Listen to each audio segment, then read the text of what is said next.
G'day guys, changed my mind. I don't know if you heard my wife before, but it was dinner time, so happy wife, happy life. Go in and have dinner when you can, eh? Changed my mind. We're going to do the anti-vibe system first, I think. That way we can get the body on it. It just makes it a bit easier to handle the sore and less chance of things getting broken. If we do it that way. So we'll just get the bag of all the rubber bits with all the anti-vibe stuff in it. The 361, in my opinion, has got possibly the most elaborate anti-vibe system on any saw that I've ever seen. I'm fairly sure the 361 range, the 360 range, the 460, 461, they all use the same type of anti-vibe system, I'm pretty sure. And it's a pretty elaborate system, eh? So let's just get it done, shall we? And go from there. Alright, so we need to get, there will be a screw here somewhere. Here it is here, this little puppy. I'm going to get it out because this screw throws a lot of people and they're like, what is it and where does it go? And again, we're going to need to use a little bit of the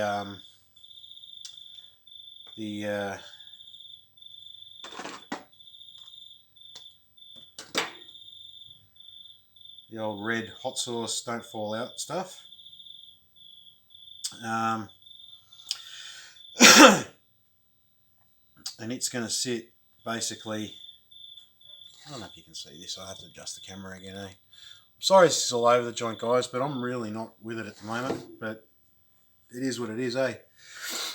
So it's this little screw here, okay, and it sits in the top of the cylinder head in that threaded hole. Now there is one thing for you guys to note on the screw, and it's not going to show up on the camera, I don't believe. I don't know if it'll focus on that. There is a flat shoulder and there is a tapered shoulder above that. The flat shoulder is the one that goes against the cylinder head. Now we are going to put a little bit of red hot sauce on this. Not that it really matters, because the top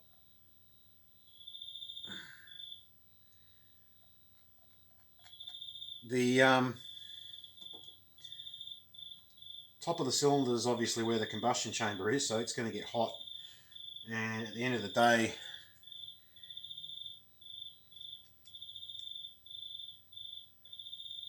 it ain't going to do a hell of a lot really when it comes down to it.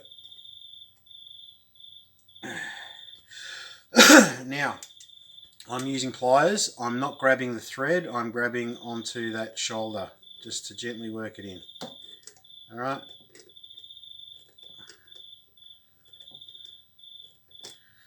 Some of these castings are a little bit easier to do than others. So again, just on the shoulder, I'm not grabbing the screw itself. And then we'll clean any of the hot sauce off, the don't fall out juice, whatever you want to call it.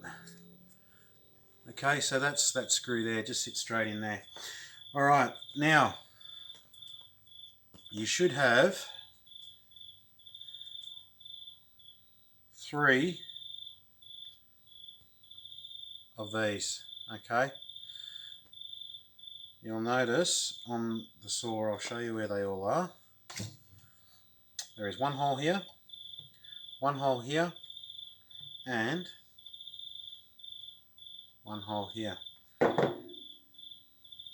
They will all sit in those holes. Now, oh God. So we need those 3. There is this piece here, okay, which will sit up here on the cylinder. Okay, so those, and this is all the rubber that's in the rubber bag. Okay, there is this piece here. Okay, and that sits down on here. Oh.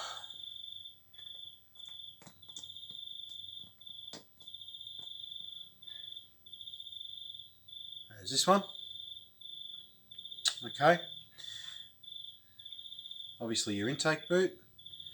So let me just quickly get a few bits and pieces, and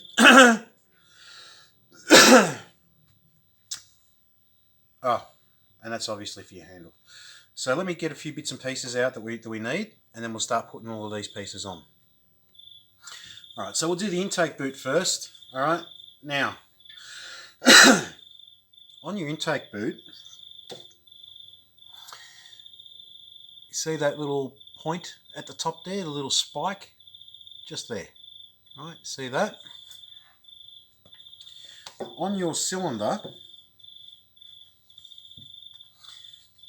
at the very bottom of your cylinder, on the very bottom of your cylinder on the intake, there's a line. Can you see that line there? Yeah. That spike lines up with that on your cylinder. So what I'm going to do is I'm just going to quickly get this on. And it's crucial that it lines up, okay? It's not...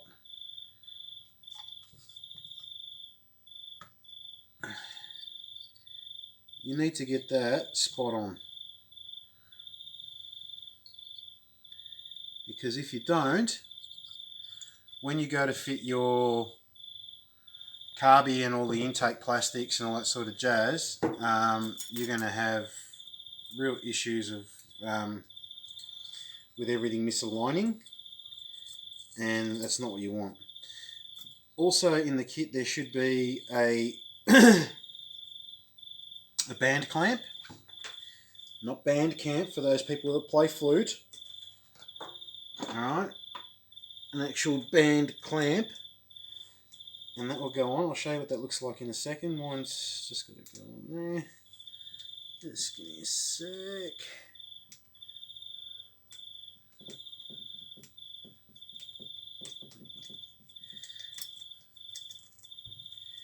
Just get mine on. Hang on, I'm just going to take it back off again for a sec because I'm not real happy with that. That should be sitting there. Just like that.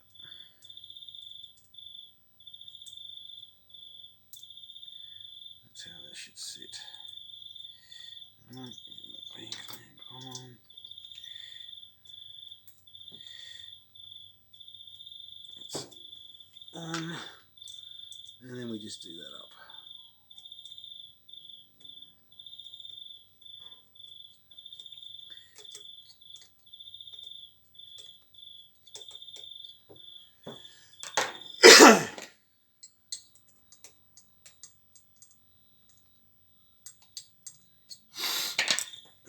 Where's my screwdriver? There it is.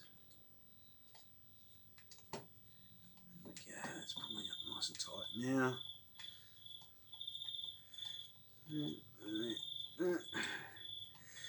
Now it's imperative that this band clamp is done up tight, guys, because air leaks are actually the number 2 cause for killing saws. Right, it's the number 2 cause.